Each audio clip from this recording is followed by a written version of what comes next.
تو نماز پڑھتے ہوئے مجھے یہ احساس کیوں نہیں ہوتا کہ میں اس کائنات کے رب کے سامنے کھڑا ہوں؟ مجھے اس سے ڈر کیوں نہیں لگتا؟ مجھے اس کی موجودگی کا احساس کیوں نہیں ہوتا؟ اس کا تعلق ہے یقین کی گہرائی سے۔ اس پر حقیقت ایمان کے ضمن میں میری ایک کتاب بھی موجود ہے، اسے پڑھیے۔ اور میں نے پچھلے دنوں 40 نبوی جو ہے اس کی جو حدیث کا درس میں دے رہا ہوں جمعے کے خطبات کے اندر، اس میں بھی اسلام اور ایمان پر بڑی مفصل بحثیں میں نے کی ہے، اس کے بھی آڈیو ویڈیو موجود ہے۔ ایک ہے ایمان جس کو آپ کہیں گے لپ سروس، زبان سے ہم کہہ رہے ہیں کہ ہم نے اللہ کو مانا، رسول کو مانا، قرآن کو مانا، کتاب کو مانا، نبیوں کو مانا، آخرت کو مانا، روز قیامت کو مانا، جنت کو مانا، دوزخ کو مانا۔ یہ ہے ایک سطح۔ ابھی آپ کا یقین دل میں قائم نہیں ہے۔ اس وقت تو ظاہر بات ہے کہ آپ کا قول کچھ اور ہوگا، عمل کچھ اور ہوگا، لیکن یقین تو ہے ہی نہیں، یہ تو صرف قول ہے۔ ذالک قولہم بافواہہم، اپنے منہ سے بات آپ نکال رہے ہیں صرف، لیکن یہ دل میں نہیں ہے۔ اچھا، اب دل میں اتر جانا بھی اس کے درجے ہیں۔ اس درجے اتر جانا کہ آپ ہر وقت یہ محسوس کریں کہ اللہ مجھے دیکھ رہا ہے، یہ ہوگا تو یقیناً پھر آپ کو نماز میں بھی لطف آئے گا۔ جیسا کہ قرآن میں آتا ہے فَإِنَّكَ بِأَعْيُنِنَا، اے نبی آپ ہماری نگاہوں میں ہیں، ہم آپ کو دیکھ رہے ہیں۔ جب بھی آپ مسلمانوں میں گھومتے پھرتے ہوتے ہیں اور تقلبک فی الساجدین، اور ان نمازیوں کو کے درمیان آپ دیکھتے ہیں کوئی کس حالت میں ہے۔ آپ رات کو آپ چکر لگایا کرتے تھے کہ کس کس گھر سے تہجد کے وقت قرآن پڑھنے کی آوازیں آ رہی ہیں، کہاں سے نہیں آ رہی ہیں، کون جو ہے میرا پیروکار جو ہے وہ تہجد پڑھ رہا ہے، کون نہیں پڑھ رہا ہے۔ اسی میں وہ واقعہ آتا ہے کہ آپ گزرے حضرت ابوبکر کے مکان کے پاس سے، اور مکان آپ کو معلوم ہے وہاں کوئی کنالوں میں تو ہوتے نہیں تھے، وہ تو چھوٹی چھوٹی جو ہے وہ جھوپڑیاں تک سمجھ لیجئے، معمولی سے مکان، بہت وہ ایک دو کمرے کے جو ہے کوٹڑیوں کے، کمرہ نہیں کہنا چاہیے، مکان۔ تو ظاہر بات ہے اس کے اندر اگر کوئی شخص قرآن پڑھ رہا ہے تو باہر سے گزرنے والا سنے گا۔ تو حضرت ابوبکر کا آپ نے دیکھا کہ بہت آہستگی سے پڑھ رہے ہیں، حضرت عمر کا دیکھا کہ بڑے زور شور سے پڑھ رہے ہیں۔ تو اگلے دن صبح فجر کے بعد پوچھا کہ ابوبکر تم یہ اتنا آہستہ کیوں پڑھ رہے تھے؟ انہوں نے کہا میں اس کو سنا رہا تھا جو سنتا ہے۔ اللہ کو سنانے کے لیے بلند آواز سے پڑھنا تو ضروری نہیں ہے، اللہ تو میں کتنے ہی ہلکی سے ہلکی بات میں کہوں، بلکہ صرف کلام نفسی بھی ہو، دل ہی میں بات کروں، وہ بھی اللہ کے علم پہ آ جائے گا۔ حضرت عمر سے پوچھا تم کیوں زور سے پڑھ رہے تھے؟ کہ میں شیطان کو بھگانا چاہتا تھا کہ شیطان بھاگ جائے۔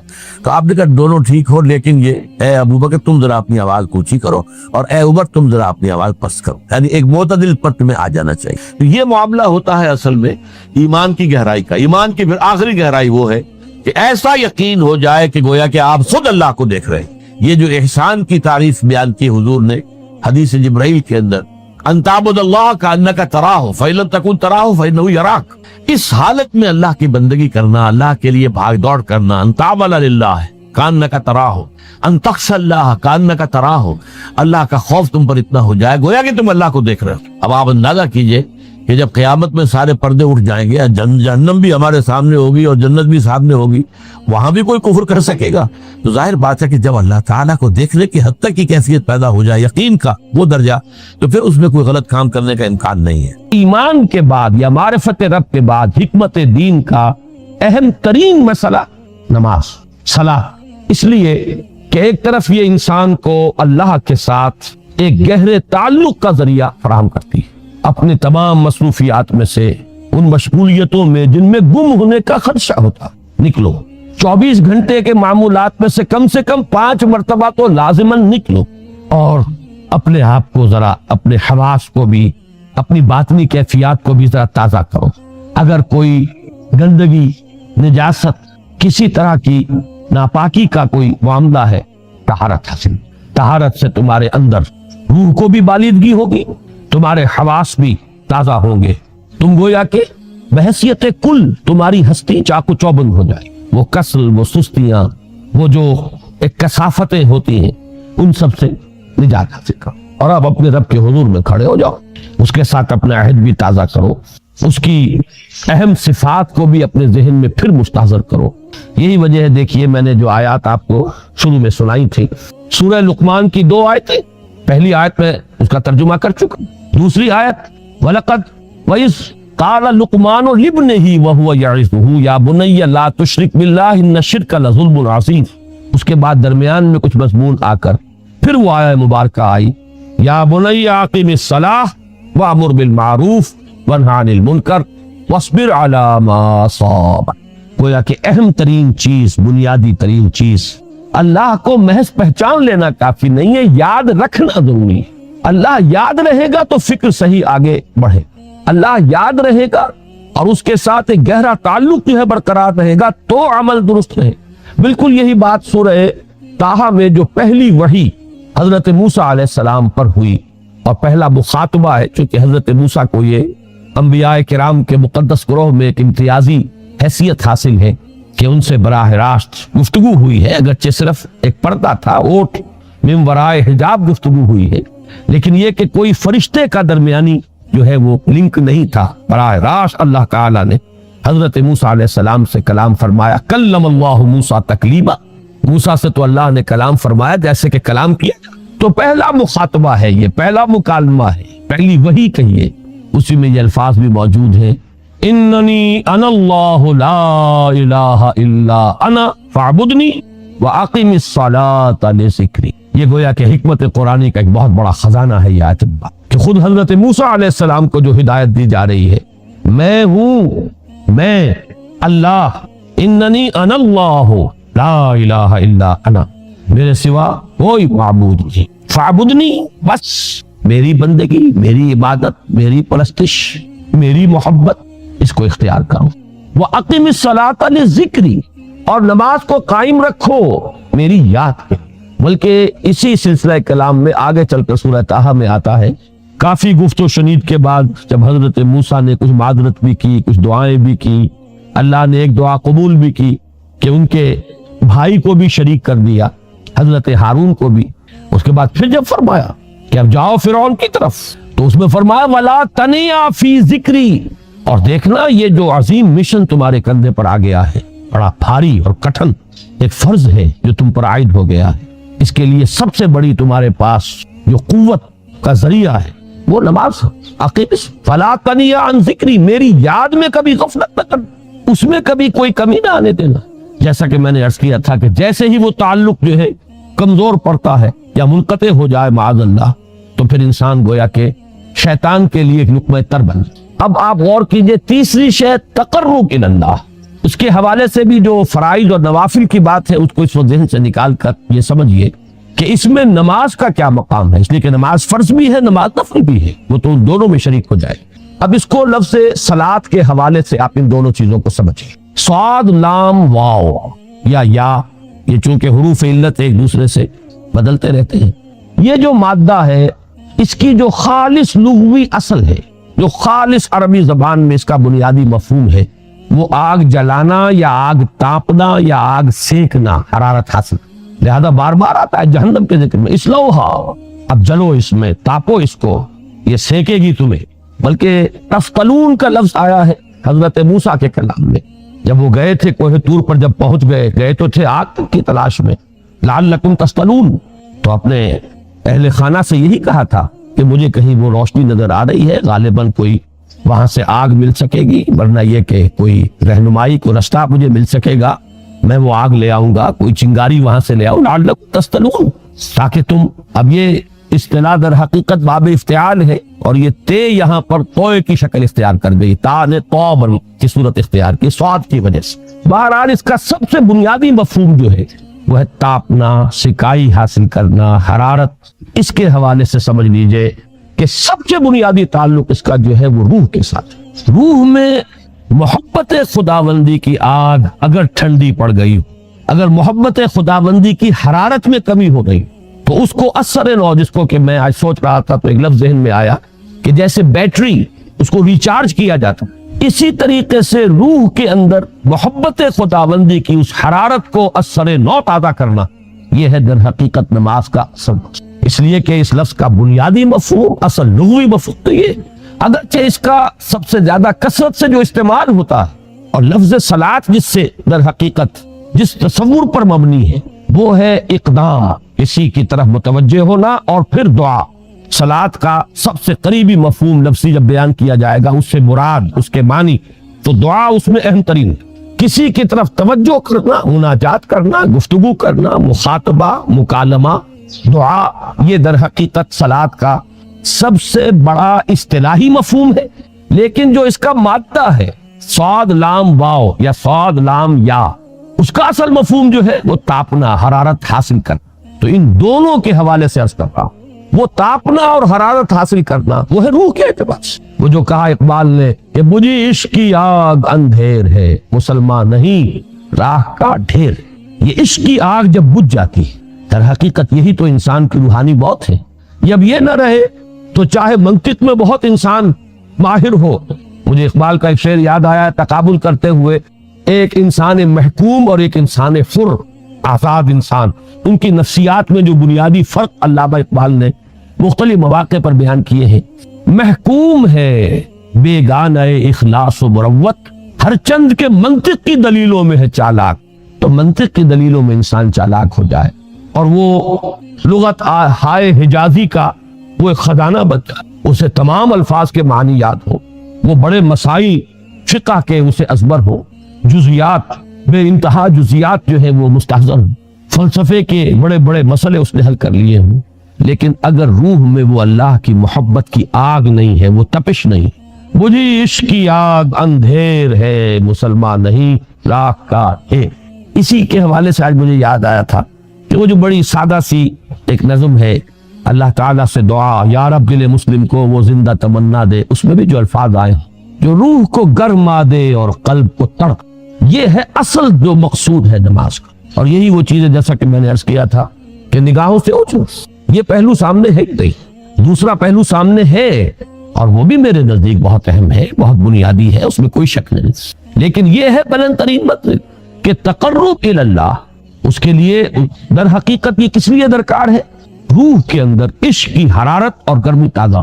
بسا اوقات یہ اندر دب جاتی ہے، جیسے انگارہ ہوتا ہے آگ کا، اس کے اوپر خاک اور راکھ آ جاتی ہے، اندر کچھ ہوتی ہے، آگ دبی ہوئی سمجھ، آگ بجھی ہوئی نہ جان، اس دبی ہوئی آگ کو پھر ایک شعلہ بنانا، پھر اس کے اندر ایک حیات تازہ پیدا کرنا، یہ ہے نماز کا اہم ترین اور بلند ترین مقصد۔ لیکن اس کے ساتھ ہی اس نماز میں ذکر ہونا، اس کا یہ ذکر ہے، اور ذکر کی جب میں فہرست بیان کیا کرتا ہوں بہت سے حضرات کے سامنے ہوگا کہ ذکر کا در حقیقت مفہوم ہے استحضار اللہ فی القلب۔ ہمارے ہاں غلطی سے جو ذرائع ذکر ہے انہیں ذکر قرار دے دیا گیا، نماز ذکر نہیں ہے، نماز ذکر کا ذریعہ ہے۔ اقیم الصلاۃ لذکری، نماز قائم کرو میرے ذکر کے لیے۔ یہ اللہ اللہ کہنا یا ادعیائے معصورہ جو حضور صلی اللہ علیہ وسلم کی مسنون دعائیں ہیں، انہیں اپنے تمام معمولات دنیاوی کے ساتھ ساتھ ان دعاؤں کو بھی انسان پڑھتا رہے، اللہ سے دعا کرتا رہے، یہ تمام ذرائع ذکر ہے۔ سبحان اللہ الحمدللہ الحمدللہ، اس کا آپ ورد کیجئے، یہ بھی ذریعہ ذکر ہے۔ حقیقت میں ذکر ہے استحضار اللہ فی القلب، اللہ کو دل میں لے آنا، اللہ کو دل میں حاضر کر لینا، اصل میں تو ترجمہ ہوگا، لیکن حاضر جاننا، یہ کیفیت جو ہے انسان کو حاصل ہو جائے۔ اب اس کے حوالے سے ذرا بات سمجھیے کہ ایک تو میں عرض کر چکا ہوں مجسم ذکر تو قرآن ہے، لہذا ذکر کی فہرست جب آپ کریں گے ذرائع ذکر تو ان میں سب سے پہلے قرآن آئے، اس لیے کہ وہ ہماری حکمت کے پہلے مسئلے کو حل کر رہا ہے، بنیادی مسئلہ، اہم ترین مسئلہ۔ دوسرے نمبر پر ذکر جو ہے، اب اس کے لیے کچھ اصطلاحات جو میرے مختلف دروس میں شاید آپ کے سامنے بعد میں آئیں یا پہلی آ چکی ہوں، ان کے حوالے سے میری بات سمجھیں۔ ایک ذکر غیابی ہے، تھرڈ پرسن میں، صیغہ غائب میں اللہ کی یاد، اللہ اکبر اللہ اکبر اللہ اکبر۔ اب یہ اللہ اکبر جو ہے یہ جملہ ہے اسمیہ خبریہ ہے، ایک حقیقت کی تکرار آپ کر رہے ہیں، اللہ سب سے بڑا ہے، اللہ سب سے بڑا ہے، سبحان اللہ سبحان اللہ سبحان اللہ۔ یہ در حقیقت ذکر غیابی ہے کہ آپ اس میں مخاطب نہیں ہے اللہ سے، ایک ذکر خطابی کہیں یا ذکر حضوری کہیں، جس میں مکالمہ، جس میں گفتگو ہوتی ہے۔ تو نماز در حقیقت ذکر حضوری اور ذکر خطابی کی بلند ترین شکل، اس لیے میں نے عرض کیا تھا کہ نماز کے لفظ یا صلاۃ کے لفظ، یہ اصطلاحی معنی جو اکثر و بیشتر کیے جاتے ہیں وہ ہے دعا، اور دعا میں ہوتا کیا ہے؟ مکالمہ ہے، مخاطب اے اللہ، ہے میرے رب، ہے پروردگار۔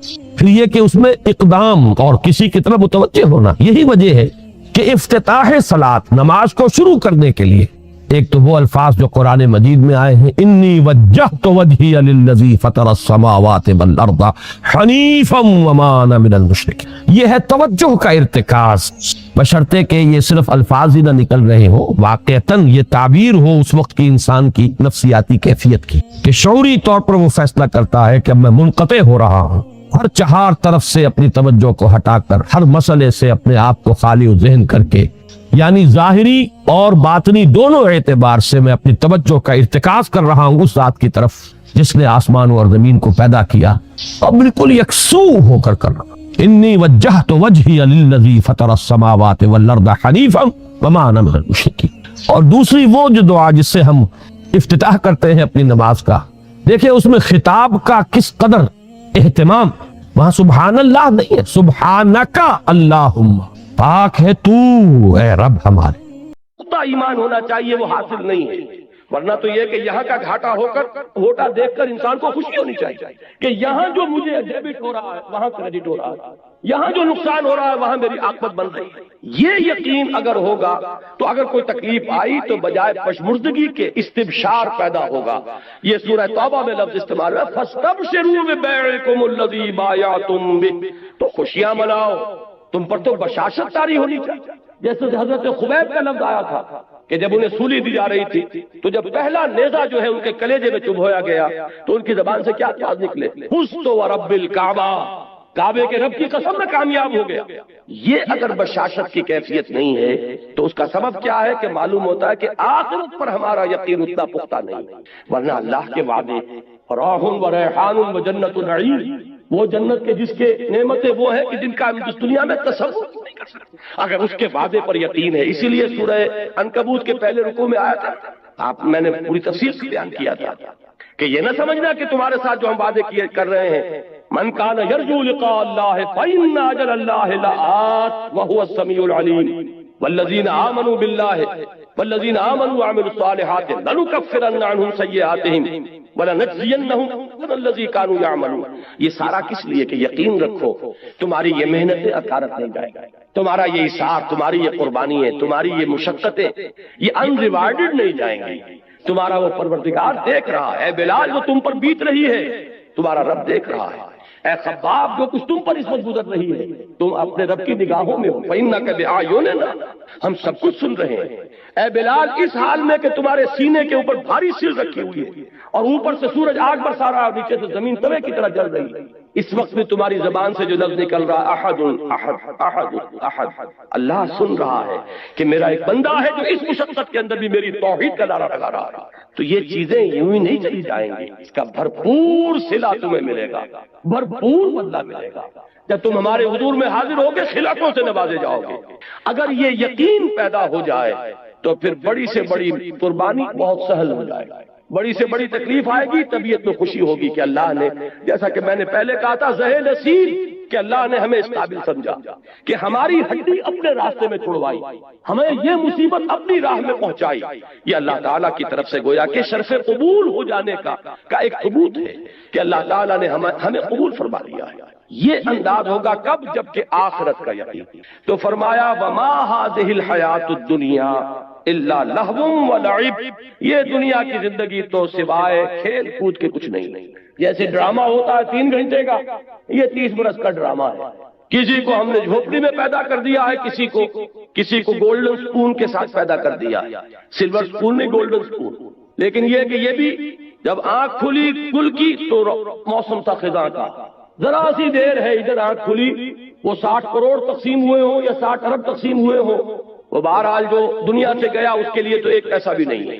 یہ بات اچھی طرح سمجھ لیجئے کہ چاہے کوئی وڈیرے کے گھر پیدا ہو گیا، کوئی جھوپڑی میں پیدا ہو گیا، یہ اس دنیا کی زندگی ہی کا ہے نا ایک رول۔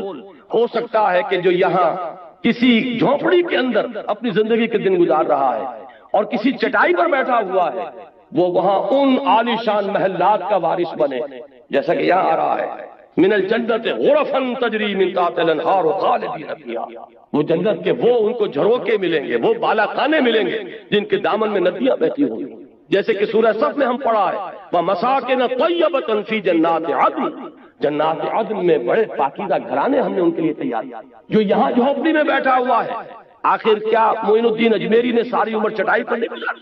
کیا محمد الرسول اللہ صلی اللہ علیہ وسلم نے ساری عمر چٹائی پر نہیں گزاری؟ وہ واقعہ ایلا جب ہوا تھا، اس کا آپ نے سنا ہوگا یہ ایک واقعہ کہ جب 1 مہینے کے لیے حضور نے ازواج مطہرات سے ذرا تعلق اپنا منقطع کر لیا تھا، سورہ احزاب میں اس کا مفصل ذکر موجود ہے۔ تو حضرت عمر، حضور ایک بالا خانے پر تنہا علیحدہ تھے، کیونکہ ازواج سے لا تعلقی کر لی تھی۔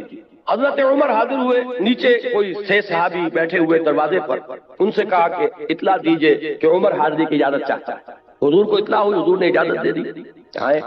جب حضرت عمر داخل ہوئے ہیں اس بالا خانے میں تو حضور اٹھ کر بیٹھ گئے۔ آپ نے اس وقت کرتا اتارا ہوا تھا، یعنی آپ کا جسم جو ہے وہ تہبند تھا، باقی جسم کے اوپر کپڑا نہیں تھا، اور آپ ایک چٹائی پر اس وقت استراحت فرما رہے تھے۔ جب اٹھ کر بیٹھے تو حضرت عمر نے دیکھا کہ کمر کے اوپر اس چٹائی کے نشان پڑ گئے، جیسے کہ آپ کا اکثر آپ کا مشاہدہ ہوگا۔ آنکھوں میں آنسو آ گئے حضرت عمر کے۔ حضور نے پوچھا عمر کیوں رو رہے ہو؟ انہوں نے عرض کیا کہ حضور قیصر و کسریٰ کے لیے دنیا میں کیا کیا ساز و سامان، کیا ناز و نعم، کیا ان کے لیے آسائشیں ہیں، اور آپ کے لیے یہ چٹائی ہے، یہ کھری چٹائی، اور اس کی جس کی کہ بدیاں پڑ گئی ہیں آپ کی قبر پر۔ تو حضور نے فرمایا کہ عمر کیا تم اس پر راضی نہیں ہو کہ یہ سب کچھ اپنا دنیا میں لے جائیں اور اللہ تعالیٰ ہمیں آخرت میں عطا فرمائے؟ یہی بات حضور نے ایک مرتبہ فرمائی، مالی ولی الدنیا عندما مثلی کراکب استظل تحت شجرۃ ثم راح فترکها، مجھے تمہاری اس دنیا سے کیا سروکار، میری مثال تو اس سوار کی سی ہے جو تھوڑی دیر کے لیے کسی درخت کے سائے میں بیٹھتا ہے سستانے کے لیے، اپنی منزل لیتا ہے، وہ درخت اس کا گھر نہیں، اس کا منزل نہیں، اس کا مقام نہیں، تھوڑی دیر ٹھہرتا ہے، بس اتنا ہی تعلق مجھے اس دنیا سے۔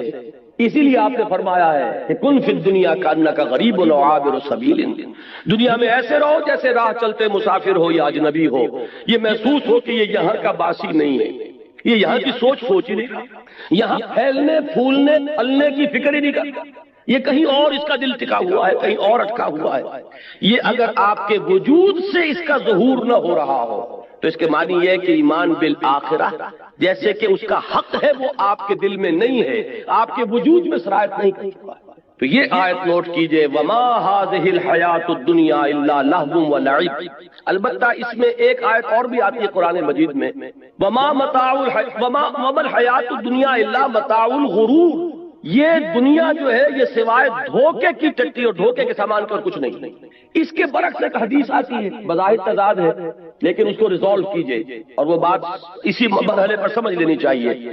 حضور نے فرمایا الدنیا مزرعۃ الآخرہ، دنیا آخرت کی کھیتی ہے، یہاں بو گے تو وہاں کاٹو گے۔ اس کا مطلب یہ دنیا کی بڑی اہمیت ہے۔